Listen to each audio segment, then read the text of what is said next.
Poliția? Da! Vă rog să-l aplaudați! O să avem un polițist în familie. Așa e! Ce ochi frumoși are, să vă trăiască! Raul, dar ne spui și nouă aici ceva, o poezie, un cântecel. Ne spui? Da! Ia să auzim! Hai să-l ascultăm! Ia. Miau, miau. Asta e! Asta așteptam! Esența!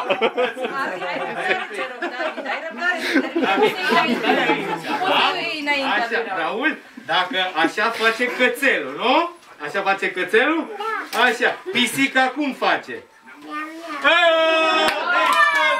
Tot miau, miau. Am înțeles. Da, și oricelul cum face?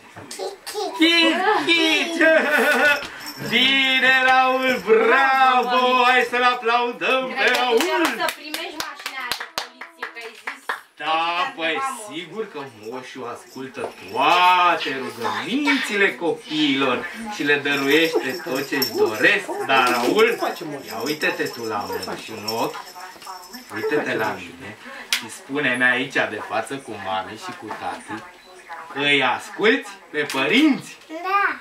Oh, să-i întreb și pe ei? Da. Sau rămâne între noi? Noi.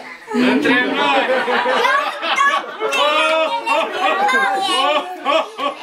Păi vezi, Raul, că moșul, eu de acolo, de sus, din cer, văd absolut tot ce fac copiii și ce fac de bine și prostioarele, că știu că faceți prostioare. E adevărat?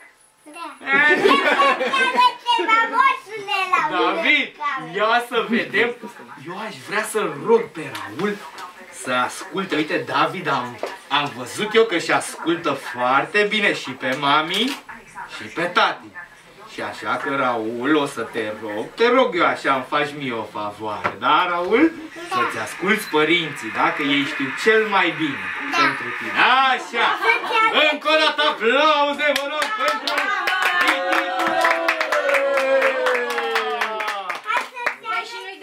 Păi hai să vedem ce avem aici!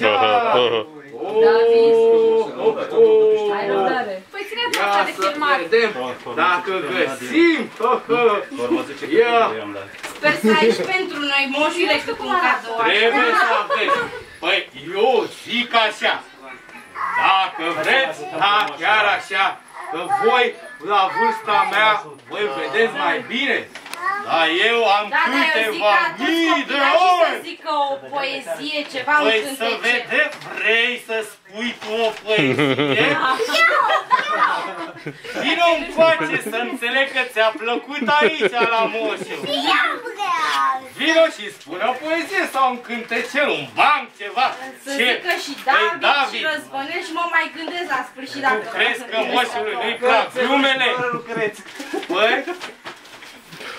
Hai, eu zi mai bine să facem în felul următor, să spună toți copiii și după aia facem sesiunea de cadouri! Așa, mult mai bine. Hei, și dacă domnul David e aici, moșii nu prea pot să sar, ia să încerci. Mai greu cu spatele. Ia, cum sări tu? Eu am că am rămas blocat. Să știi că David știe să cânte în mai multe limbi, așa că hai să vedem. am vrea să auzim și noi. Toc, toc, toc, Père Noël frappa la porte. Toc, toc, toc, dansă mantorurile blanc. Toc, toc, toc, alors ceux qui l'apportent. Père Noël, des cadeaux pour les enfants. Et la laine tout jolie. Et là-bas, comme un glaçon, le soleil se réchauffe dans notre maison. Hey, toc, toc, toc, Père Noël frappe à la porte. Toc, toc, toc, Da, să mă întorc să ploc. Toc, toc, toc. Alo, noastră, la pot. Pe Noel te cadou pugleză. Vesete trei Jolie! Dar în ce limbă a fost ea să... Franceză, franceză. În franceză, ați auzit, da? Mai știu să spun. Ia să vedem, și în altă limbă. Știi și românește? Mai englezește. În englezește să auzim. Da.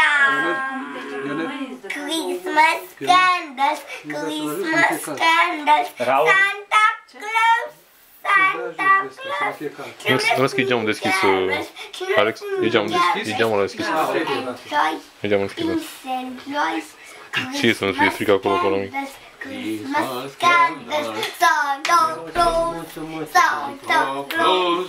The carols, the carols, pins and toys, pins and toys. Santa Claus înseamnă tu. Yeah! Păi vă întrebam, mă, cine o fi, domne, Santa ăsta? Da, ia să vedem, ne dăm și noi aici, Raul, vestuța jos, ca să putem să prindem puteri, să desfacem cadourile, da? Ia să mă auzim, poate învăț și eu așa.